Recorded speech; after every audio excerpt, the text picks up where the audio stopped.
টাকা ওনারা যে লোন দিছে, ওনার বড় বড় চোরেরা যে নিয়ে গেছে টাকা, ওগুলো তো আমাদের পারমিশন নিয়ে তারা দেয় নেই।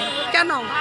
আমাদের রিটায়ার্ডের টাকা, কষ্টের টাকা, আমাদের কোনো চুরির টাকা না, কোনো বাটপারির টাকা না।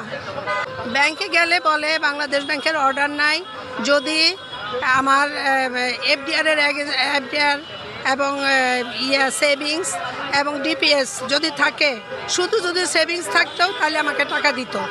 কিন্তু আমার এফডিআরও আছে, আমার ইয়েও আছে, এই সেভিংসও আছে, এই জন্য আমাকে টাকা দেওয়া যাবে না। আমি এটা আবার কোন নিয়ম? টাকা তো সব আমার এখানেই, আমার সুবিধার জন্য আমি এখানেই অ্যাকাউন্ট করছি। আমি কেন সেভিংসের টাকা কেন আমি পাবো না? টাকা ওনারা যে লোন দিছে, ওনার বড় বড় চোরেরা যে নিয়ে গেছে টাকা, ওগুলো তো আমাদের পারমিশন নিয়ে তারা দেয় নেই। কেন? আমাদের রিটায়ার্ডের টাকা, কষ্টের টাকা, আমাদের কোনো চুরির টাকা না, কোনো বাটপারির টাকা না। আমরা কেন কষ্ট করব? আমরা ক্ষুদ্র আমানতকারী, আমাদেরগুলা তো আমাদের মতো করে আগে বুঝাই দিবে, তারপরে তারা ব্যাংক বানান কি বানাক সেটা তাদের ব্যাপার, বাংলাদেশ ব্যাংকের ব্যাপার।